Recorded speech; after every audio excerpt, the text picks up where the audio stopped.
TV8 presenta Documentales.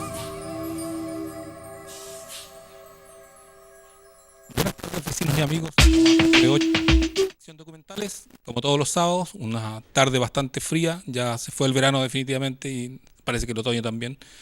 Y esta vez traemos un documento que encontramos dando vuelta en la red y que nos llamó mucho la atención porque tiene que ver con las nuevas formas de control social que se van a empezar a ejercer de aquí al año 2030 a nivel mundial.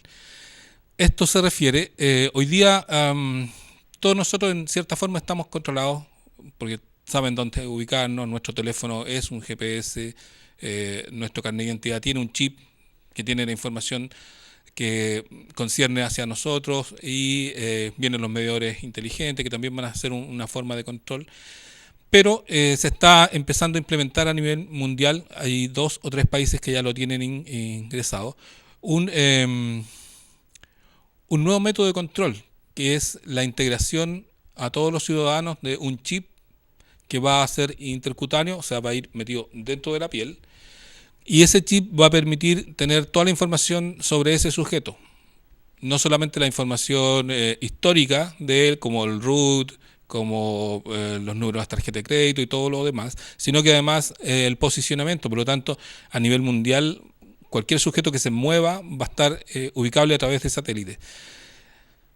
La argumentación de esto es que es mucho más fácil una serie de operaciones que se vienen a futuro. Todos sabemos que la tecnología ha ido avanzando a pasos agigantados, pero este chip te va a permitir hacer trámites, te va a permitir hacer compras y de todo. Tú solamente con poner, acercar la parte del cuerpo, que lo más probable que sea el brazo o el antebrazo, a un sensor, tú quedas habilitado para hacer todos los trámites, para hacer todas las compras. Ya incluso el papel, el dinero por tarjetas de crédito se vería fuera también de esto. Ya no tendrías que andar con la tarjeta, sino que tendrías que simplemente con tu mano acceder a tus cuentas.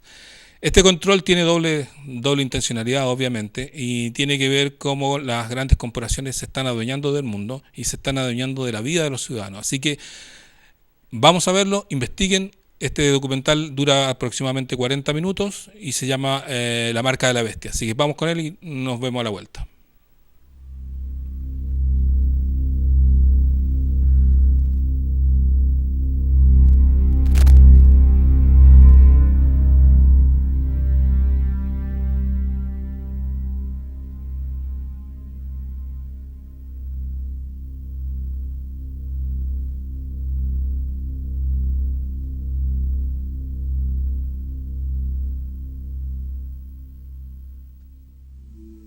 To think something so small can connect you to everything that matters. When your life and all you love are on the line. When every second counts in the emergency room. Providing immediate access to your medical records. Because Bob has trouble remembering all his medications. Because I'm in love with my kids' kids. Because now I'm looking out for both of us. Because I have diabetes, but it doesn't have me. Because I spend my life in the ER trying to save yours. There is no credible cause for concern about implanting these tiny microchips under your skin. There's been over 10 million pets in 15 years that have had this microchip without any problems. The mark of where we're going to put that chip. Stockbroker Robel Johnson is one of the pioneers. Today he's having a chip implanted in his arm. Okay. Now you're going to feel a little pressure. Okay. If ever he becomes an emergency patient, he can be instantly identified. Yeah, how did that feel? Fine, that's fine. Okay, great. Doctors think it will soon be as commonplace as vaccinations. Are you chipped? Okay. You should play that number today. The scanner powers up. Wave it over the arm. pulls up the unique 16-digit identification number, and through a serial port that's at the bottom of the scanner, it goes to a computer or a laptop, where immediately my picture, my driver's license information, and my relevant medical records would pop up on the screen. Instead of GPS bracelets, convicts would be forced to have a device implanted. Instead of ankle bracelets, sex offenders might have something like this, implanted. Parents are putting these chips in kids in Mexico, where there's a higher risk of kidnappings. The scanners are put up at airports and bus stations, so if a chipped child is there, police know. I think it's good because it's really fast, the queues go quicker so that you don't have to spend all break queuing up for the food. Your parents can pay online and you don't have to worry about losing your money or getting it stolen or anything.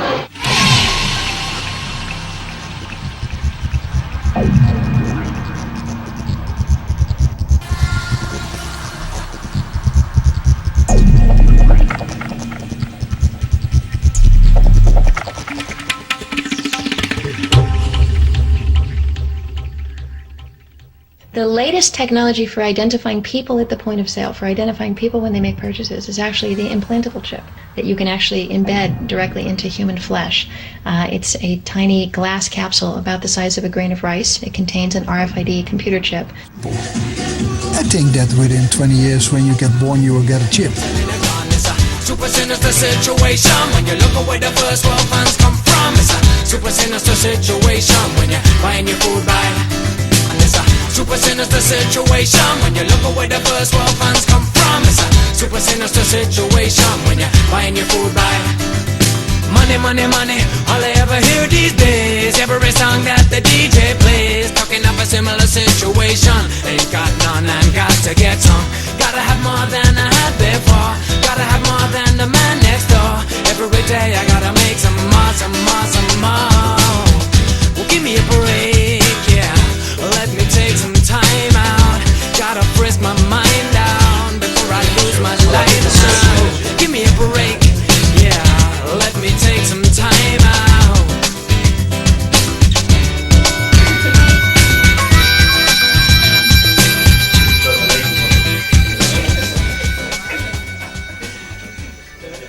You know, there is an increasing amount of support for a microchip for buying and selling.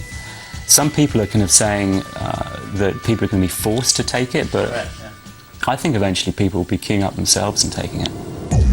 I would not have a problem at all if they wanted to put a microchip in me to help out with any kind of medical security, anything.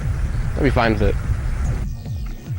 I saw my thing about the money and banking. I hope in the future I can take one in my right hand. I think it's very cool, actually. It's a cool concept. If I was to have a microchip which would benefit me on a personal level, I wouldn't have any problems with the ramifications. Like, for instance, if I had a microchip which would allow me discounts, say on like toll roads or purely financial reasons, which was exclusive to that, then I'd have no problem. I got chipped. My whole office is getting the chip. I already got the chip. I've got the chip. We got the chip. Now, the points that are most being used to sell the implantable microchip to people are causing a lot of fear and paranoia amongst conspiracy theorists. You know, fears like giving the government too much control. They're trying to bring in the RF chips as a form of control to all of us human beings. If you don't do as you're told, if you don't conform to the authority, you don't conform to controls, you will have your chip turned off and you will not have anything. And if they turn that off, you can't go into shops, you won't be able to get into the doors, all electronically. The idea of having one as a thin edge of a wedge as a way of social control and monitoring, I think that's very, very dangerous. When I read the book with Barry Smith, it brought up for me the significance of the Antichrist and controlling of people. That's what it brought up. Second, yeah, the Antichrist. You know, you see these fictional movies and you see their implants and it controls you. First, we take a gloomy, dissatisfied woman. We locate her brain. We insert a few nanochips. Finally, we enhance her to fit the ideal specifications. Welcome to the future. It's a really scary prospect. I'm sorry. Really scary. Well, I think they're worried about the wrong thing. They're panicking. Like, about the wrong stuff. We've come to accept that kind of technology in the past, things like Social Security and credit cards. That was always a concern there, but now people have just come to accept it. I think they'll do the same thing with microchip implants. Personally, I feel that these fear merchants, they do their own cause a disservice. I mean, it's not some tyrant from outside that's going to control us. It's our own inner tyrant, our own greed, that's going to lead us to line up for something like a microchip. When talk turns to the microchip implant being used for buying and selling, control or no control, I think most people would change their story. I feel very strongly that I would say no, but when it comes to you can't travel, or maybe you can't get a job, or you can't get social services, I think that was pretty disturbing, because that's the point at which most people are going to, even if they wanted to say no, might feel forced to say yes. Are there any conditions under which I would allow myself to be microchipped? I don't think so. So basically what you're saying is either you're in this monetary system with the microchip monetized system, or you're outside of that system, and you're asking me is what would I choose? If you take the blue pill, the story ends. You wake up in your bed and believe whatever you want to believe. You take the red pill, you stay in Wonderland, and I show you how deep the rabbit hole goes. Well, you know, that's a difficult question, because we all like creature comforts, you know, we all like to have a house. My biggest theory is that it's not ever going to be implemented. I think it's very scary what you're talking about with that company, that it put it in your hand, and you know, might get to that point where you need to have that or you can't buy anything, and I think it's very, very scary. I would hope that this company, that it wouldn't get pushed to the point you were talking about, but yeah, that's all I have to say. If it was an essential to life, which again I hope it would never be, I would put it in my body, but I would hope it never would come to that point. Would you take the very chip? No way, no. Well, if I had to have one to participate within the community, well, for the well-being of my family, I might be forced to, yes. But I'm hoping it doesn't get to that.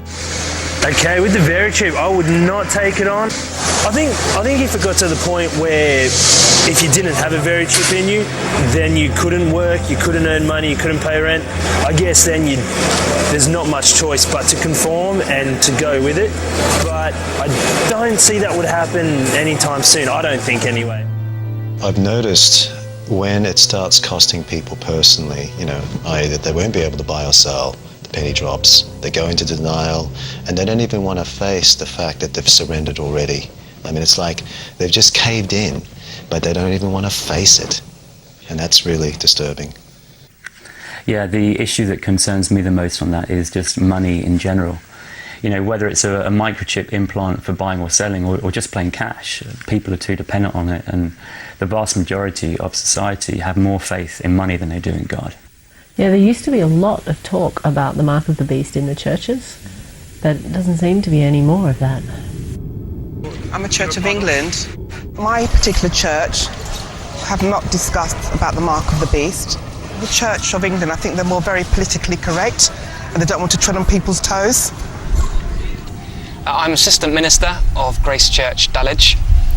Yeah, I wouldn't have a problem with buying or selling or using money in this way. I personally don't have a problem with this idea of having a microchip put in your arm as a sort of, I don't know, credit card that you can buy and sell in clubs, or go down to Sainsbury's and buy your food. No, I would not have a problem with that as a Christian. I think you can worship Jesus Christ whilst at the same time having a mark in your arm, yes. I'm aware that some Christians would consider that a cashless society is a kind of answer to a prophetic text we find in the book of Revelation, that no one can buy or sell who does not have the mark. So it could be, well, if you don't have the right credit card or something else, a chip somewhere, you are lost.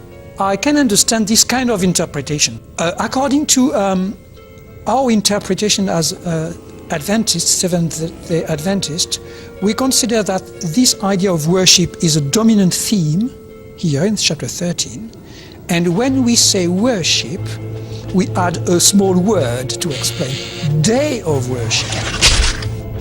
This idea of selling or buying is not the main topic of chapter 13. We would consider that the Sabbath, that is Saturday, is the day of worship of the believers, the children of God, and there is another day, which is the Sunday, all right? The mark of the beast would be, okay, you go for the Sunday.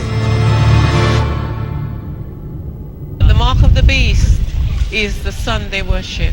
If I was given a microchip to shop and to do what I have to do with, I'll accept. It won't be the mark of the beast. The mark of the beast is when you go against God's holy day. My church has discussed the microchip. When it's given out, if it has nothing to do with the law of God, it can be received and used.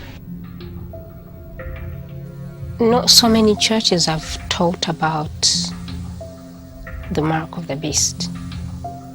They actually are silent about it, and they don't really teach you about it and how to avoid it. My particular church have not discussed about the mark of the beast. If you want to have a congregation that's big, or you want to have people follow you, then you got to speak about prosperity. It's like, okay, God is going to raise you up, or God is going to give you this, He's going to heal you, He's going to give you this or that. And I've been trying to show you that the Bible teaches that God wants you to be rich, that God wants you to prosper. He wants you to be abundantly supplied. If you concentrate on prosperity and you think your life revolves around money, then you're worshiping the beast. And when we say worship, we add a small word to explain, day of worship. I think you can worship Jesus Christ whilst at the same time having a mark in your arm, yes. Most of the churches, or the vast majority of the churches, are not teaching the masses or the followers, that would be followers of Christ, about the money, and that the money is a way of worshipping, is a form of worshipping the beast. Hallelujah! Money coming to me now! Money coming to me now! Money! Whoa! I be out walk on this money. Woo! Woo! Woo! Get some anointing. You put something up here. Woo! Put this anointing on it. I tell you what, you put something up here. I'm put this anointing on this money, man. Woo! Hallelujah! Club 700 has actually had very cheap on who have basically stated, look, this isn't the mark of the beast because it has not been mandated by government. Yeah, it's interesting that we now have something that matches the prophecy in the Revelation about the mark of the beast. You're talking about a chip that goes inside your hand and you use it to buy or sell. Now that's ironic. It's clear that it's no longer some kind of fanciful imagination, but churches have totally lost interest all of a sudden. Yeah, like even trying to get an interview with a minister, you know, on the topic of Bible prophecy, is pretty near impossible these days. You know, and I think those that do agree to, you know, to be interviewed, I reckon that they must probably get disciplined about it afterwards, because it shows them up. It shows them up that they haven't got a clue. You know, they don't really know. Well, is it really that clear? Well, what do you mean by that? Well, are we just assuming that it's the connection between the prophecy and the revelation and the microchip implant is really that clear? Well, maybe what we could do is like go out on the street and show people, you know, the Bible passage, show people like the article about the very chip, and talk to people, you know, explain to people about the very chip and see if people see it as clearly as we do. Yeah, why not? We've got the equipment, we've got the resources, we've got the motivation. Let's do it. Yeah. Okay. Did you tap the mic? Have you got any spare batteries? I think so. We've got some tapes. Excellent. All right, London, here we come. Jess, we'll give you a call when we get to town, okay? Take care. See you. Bye-bye. See ya. Okay.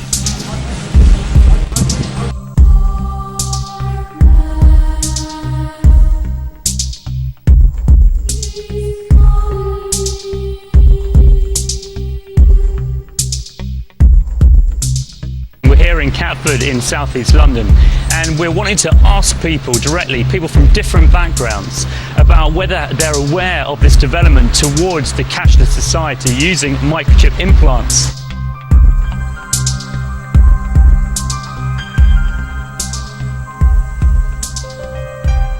Okay. And it causes all, both small and great, rich and poor, free and bond, to receive a mark in their right hand or their foreheads. And that no man might buy or sell save he that he had the mark or the name of the beast or number of his name.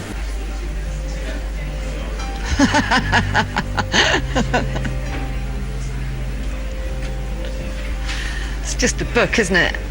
I haven't got a lot of time for the Bible. To me, that's just words.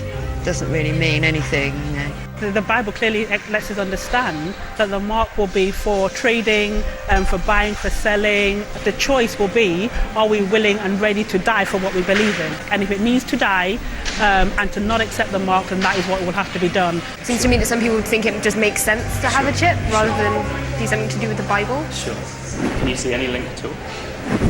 With well, that passage obviously, but I think it's a major coincidence. I don't think it's possible that someone 2,000 years ago could have prophesied about any scientific developments today. I don't think God has any place in science. So what's it trying to say is that if you have that in your body, that you maybe you're showing the mark of the. It's not. I don't really believe in coincidence so much. I just disagree. With my personal opinion, I just don't think that has any relation to what the financial system is. Why they would put it into barcodes? The number, how that number has any relevance? If it did, it could be coincidental. But if there was some, I don't know, allegiance within the secret allegiance of the financial system around the world who are doing whatever to do this, I think there's a lot easier ways to do this and track our information and track what we do. To do that by what we do in our cash machine or what we shop at Tesco's. Yeah, it was really interesting seeing the various reactions, and you could see that even the people who argued against the connection, like were aware that it was like a huge coincidence, as they called it. They just didn't have any answers for it. Yeah, I was also impressed, actually, how many people, just out there on the street, had a grasp, had a really good understanding of the whole concept, even though sometimes, they had no religious background at all. Yeah. And there are a few people I spoke to who could see that there really would be pressure on them to take this chip. A chip that the marketers and makers of it say they would never force on anybody. Yeah, right. Should we keep watching? Yeah. Yeah. But there is a fine line between that. Well, I don't see the relevance in that. But I think what you're right. I know it's not your opinion. Maybe it is. I don't know. But I know that we are being tracked and we are being traced and our information is being sold and it is being passed. But whether this has any relation to that, I don't think so. My personal belief.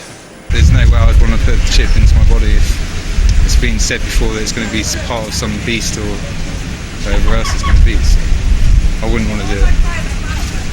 I would totally see where this would tie into the whole Revelations Antichrist thing. But I could see definitely how people would think that a microchip could be construed as a mark of the beast.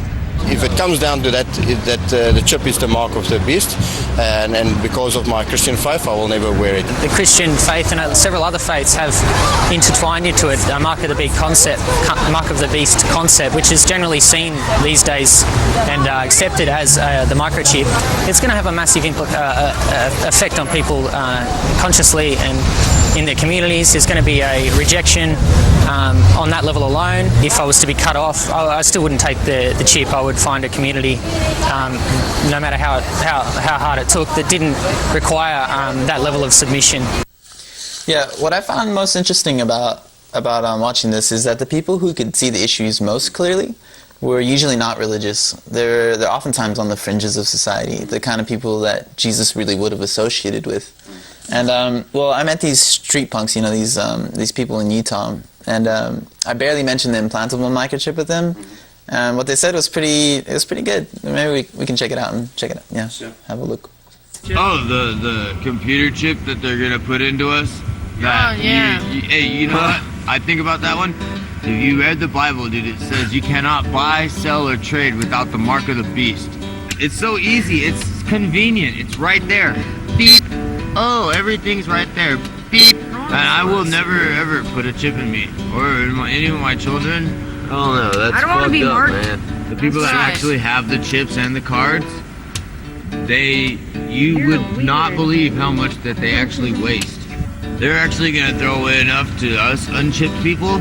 We can actually survive, dude, without chips. Because money is just paper shit. It's nothing. Why would I trade like paper shit that you can't use?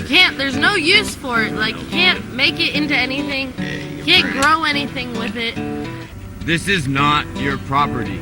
This is property of the United States government, and this is a federal offense.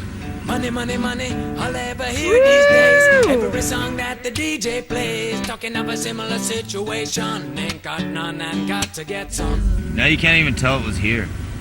Alright? What is still here is us. Us. Human beings.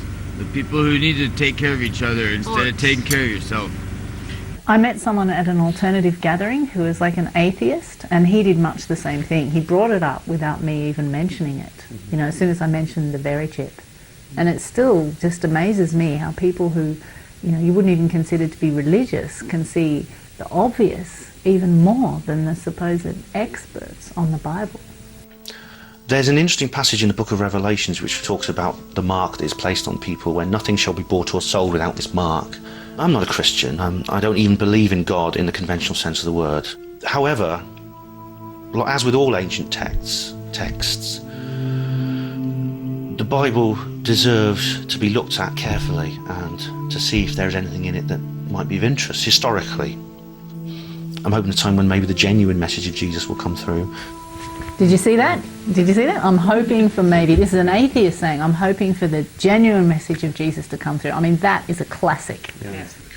Yeah, you can imagine Jesus going around and gathering his disciples from people like this, you know? Yeah. They're all a bit radical in one way or another. Hardly a suit and tie amongst them.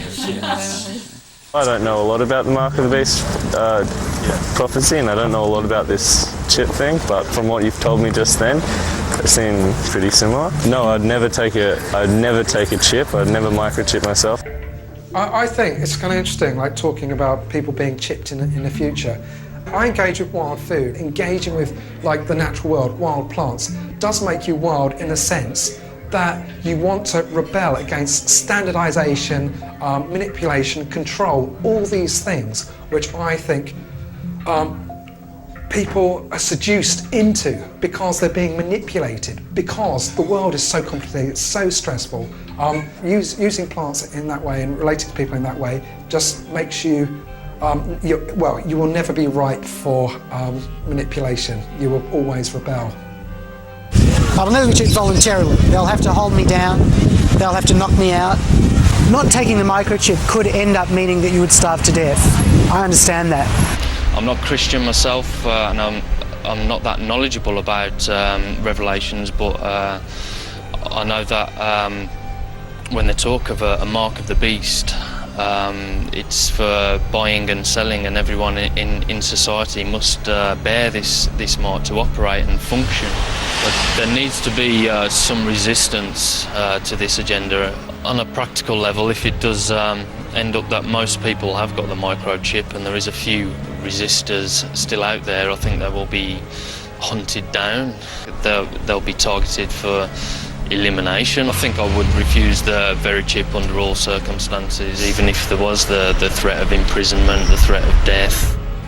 people from all religions know that something's wrong in these times. This is the most serious chess game that's ever been played. This game is so cunning, it is so deceptive. You can't say that this is of human origin. It is that in depth. It's the decisions that you make, and whether you succumb to the system and just say, look, the pain and the misery that I'm feeling, I'll succumb to, you know, taking the very chip, and so I can access food.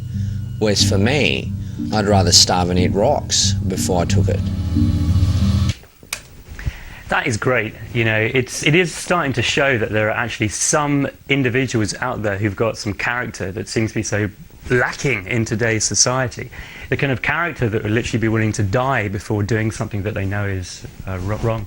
It seems like a lot of other people, though, have really missed the need to, you know, count the cost. I don't know that they have missed it, though. I mean, you know, how many of them started backpedaling when we raised the question of what will you do when you can't buy or sell? Yeah, the kind of people who have what it takes to refuse the mark, I think they're going to have to be, like, maybe fanatics, if I can say that, like idealists who would be ready to give up everything, change their whole entire lifestyle before they would go against their conscience. Maybe we messed up by not giving people the next chapter in the book of Revelation to read. You know, the one where it really hits home how seriously God views this whole concept of the mark? Well, this guy knows what it's about. You can tell by what he's saying. But let me read it out. It says, "And the third angel followed them, saying with a loud voice, if any man worship the beast in his image, and receive his mark in his forehead or in his hand, the same shall drink of the wine of the wrath of God, which is poured out without mixture into the cup of his indignation. And he shall be tormented with fire and brimstone in the presence of the holy angels and in the presence of the Lamb." Yeah, the Lamb in that passage is referring to Jesus. This isn't the kind of lovey-dovey stuff that most churchgoers would associate with God or Jesus, is it? But it's right there in the Bible. Maybe people should stop telling God how to do his business. And if he says there's going to be a day when he's had enough of mankind's disrespect for him, then so be it. Okay, and let me read on. "And the smoke of their torment ascends up forever and ever, and they have no rest day nor night, whoever worships the beast and his image, and whoever receives the mark of his name." Yeah, from that, it seems that accepting the mark is the point of no return for mankind. And I think we're on the verge of that point right now in human history. Not the line in the sand, it's the line in the concrete. That is where it's drawn. I think that is where the soul is lost. It's as simple as that. It is a choice of serve the mainframe or mammon or whatever you want to call it. But there is obviously a definitive line. Actually, I did let that one marketing guy who I interviewed in the cafe earlier read the passage, which is probably why he fell to pieces so much. My guess is that he'd never even heard of that passage before, and he chose not to accept it, probably because it was easier to stay in denial. I don't know. I think that's very negative. I don't like to think that these things are negative. I wouldn't want to read that paragraph then think that's a negative thing. Just to take that leap from reading a warning sign to actually taking it to factual facts that it's happening is a massive leap of... I don't know. For me, I think that's a massive leap. I can see it as a warning, and there's loads of sections which, you know, this is what we experience in this time and whatever, and take heed of this. But I don't think it's that translatable to now, I don't think, for me. Yeah, I think it's interesting that the verse about not taking the mark of the beast is followed by a verse which talks about people dying for their faith. I mean, that's what it's coming to, you know, and that's what people don't want to think about. But here, let me read it. "Here is the patience of the saints. Here are they that keep the commands of God and the faith of Jesus. And I heard a voice from heaven say to me, Write, blessed are the dead which die in the Lord." One of the problems that I found about most religious discussions concerning the book of Revelation is that it's all about matching up symbols and dates or trying to convince people that your church is the one true church. It never seems to relate back to the teachings of Jesus. But when you recognize that the mark of the beast, you know, is all about buying and selling, there is an obvious link Jesus, commanded his disciples not to work for food, not to even think about where their material needs would be, come from, or how they'd be met. But where is there anyone today actually teaching people to obey the teachings of Jesus? Jesus made it clear that the choice would be between serving God or mammon, or God and the mainframe, as that guy Greg put it earlier.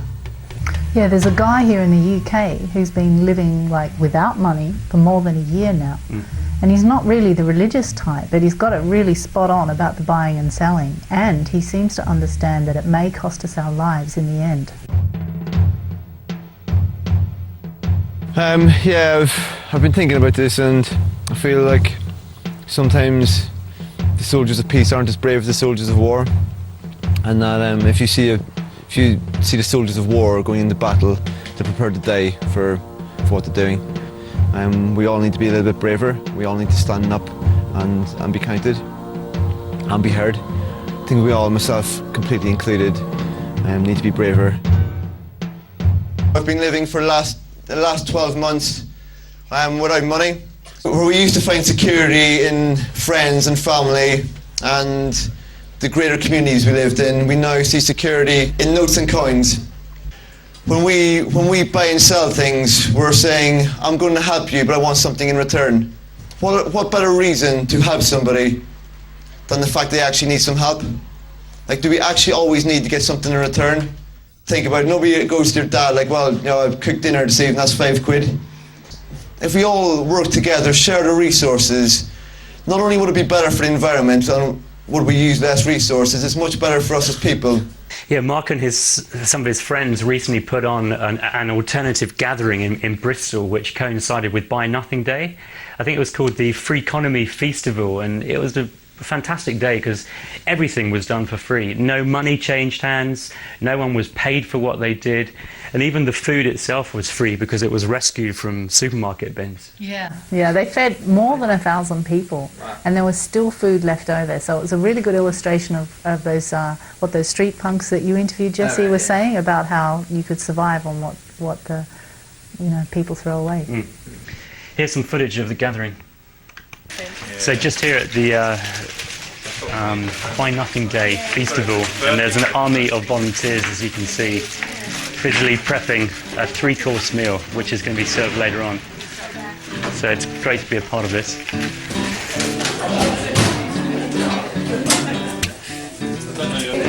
Most of the food that I get is from the back of supermarkets. About 90% of all the food I eat, gets found. I'm just amazed that all this food goes to waste. Do I live to work or do I work to live? And do I give to earn or do I earn to give? And if I do my best for society, will they care about money or will they care about me? I think this is wonderful. It's really nice to all be under the same roof. I'm a language teacher, so I brought loads of sort of French books and dictionaries and textbooks and stuff like that I don't need. And I found chocolate spread, so I exchanged linguistics for chocolate spread. There you go.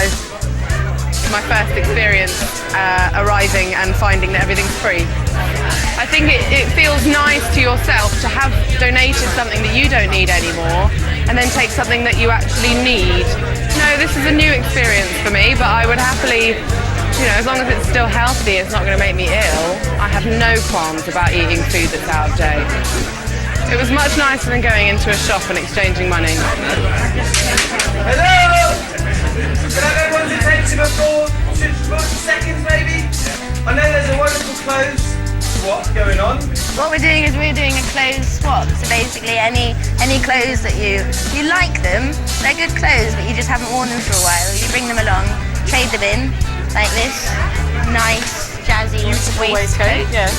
And then see if you can find anything that you like. I think it's a fantastic way of kind of making an active decision to kind of not involve money in things. You don't need money if people are prepared to share and swap. A whole new word, swap. Swapping. Sounds slightly Dutch. Swap. Yeah, good. We're shopping today. Shopping. Yes, it's like shopping, not quite. This is a really fun day. It's so nice to see so many kids, it's so nice to see so many people just really enjoying themselves, and also the slight bewilderment on people's faces when they're like, so I can just take this? It's like, well, yeah, it didn't cost us anything, so just take it away. People are surprised that everything is free, but it's just proof that it can exist and it can happen. Money's a pain in the neck. It's useless. It's like controls people, turns people into, I don't know, things that they don't want to be.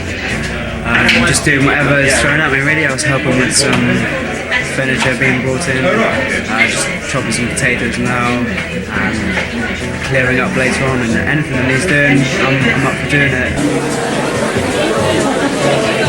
I think I'm powering up the music system. Not sure how. Certainly, I think like people's generosity of spirit is always there. Just needs to be given the space to sort of freely flow. Shining eyes still see the docile dreamers roam. Have it all, but the best from me. We got home, we got barracks and drums and a rich cowboy sits on your throne. I got empathy, you got apathy, and I got bone. I think that was funny.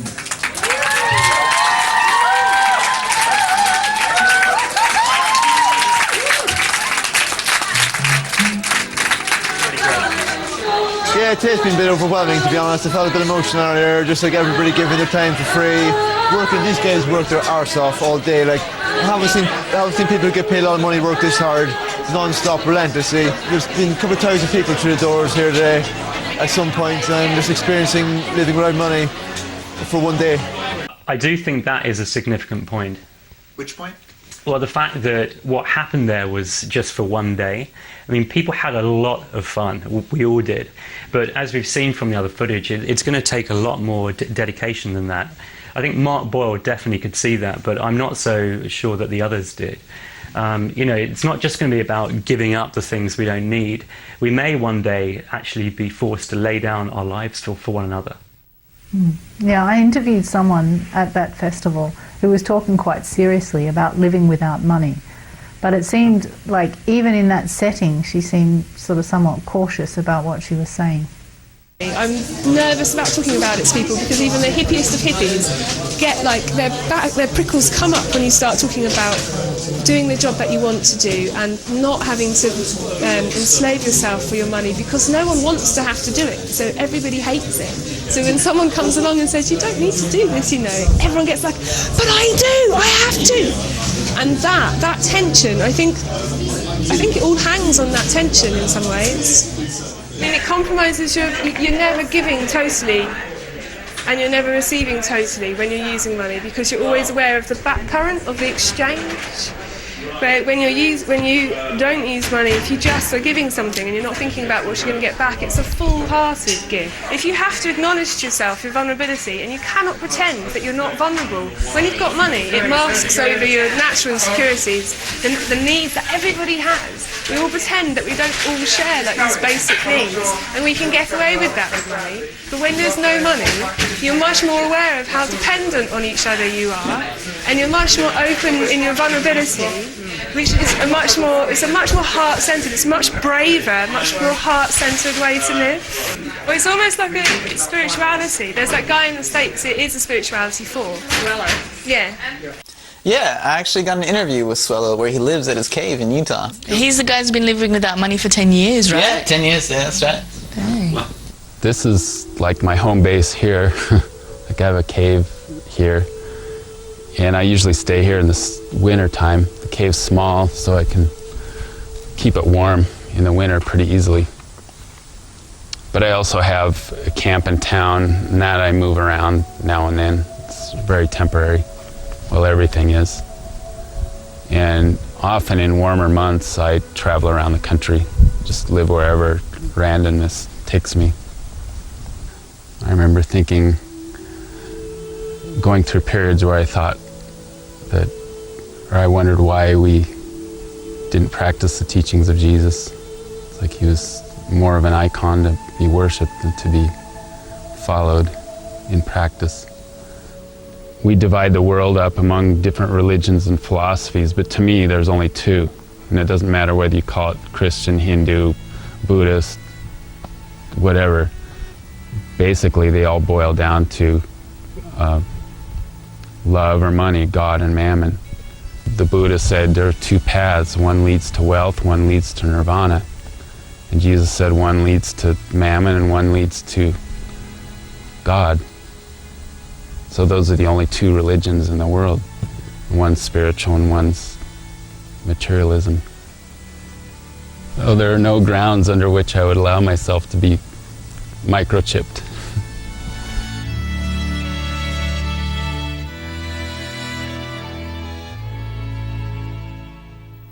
Yeah, we interviewed a lot of people about issues relating to this. There was that guy, Andy Hamilton, in Bristol, who's a co-author of the Self-Sufficient-ish Bible. Fergus Drennan, who's a sort of famous wild forager. Greg Nicoletis, who's the founder of the We the People Will Not Be Chipped movement, who works closely with Catherine Albrecht. It's quite a few people. I think that Swallow and Mark Boyle represent the two strongest proponents of this message, though. Because I think they have their act together and they're more than just talk. So how do we include what we're doing in the film? Well, the cameras are rolling. Why don't we just talk into the cameras? Okay, here goes. So we don't normally live in houses like this. We don't live without money entirely, but we do live without working for money. And as a group, some of us have been living like this for more than 20 years. We get most of our food from the back of supermarket dumpsters. We live and travel in vehicles that run on waste vegetable oil. Yeah, and we use solar panels to get our electricity from. But really we're preparing for a time where we won't be having vehicles at all and we'll be living pretty much like Swallow. Yeah, we're training. We're learning how to survive just through faith in God, and we're preparing for a time when people of conscience in the world everywhere are going to have to survive without buying and selling. Some of us will die in the process, but there is a great need for us to be preparing right now.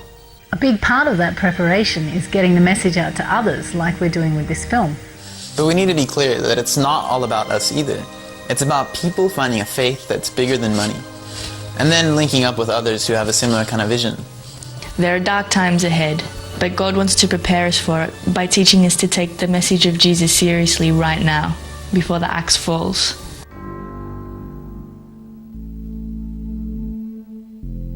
It is necessary that you take this disc that's out in the street, make a copy, make 100 copies. It's for everyone.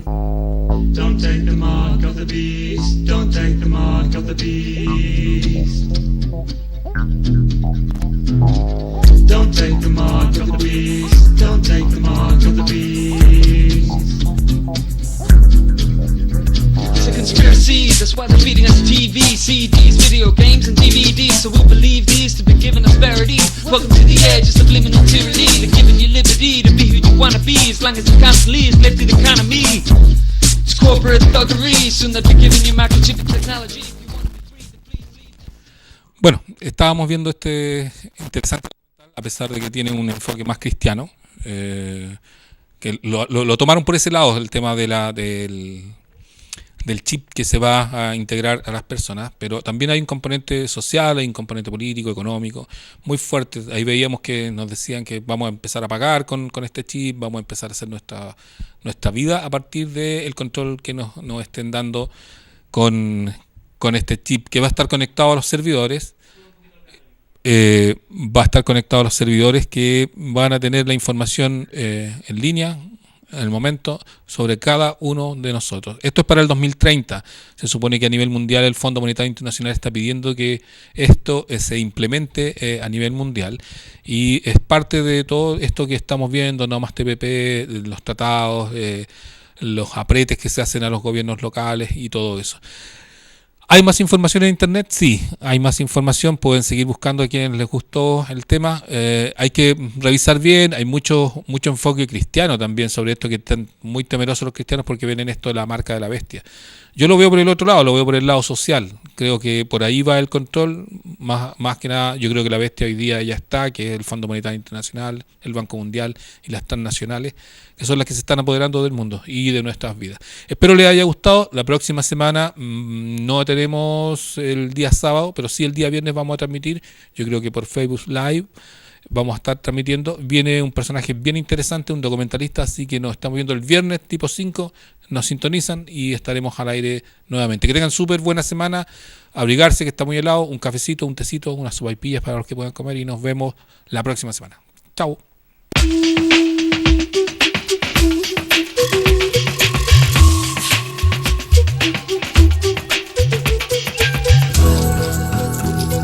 TV8 presentó Documentales.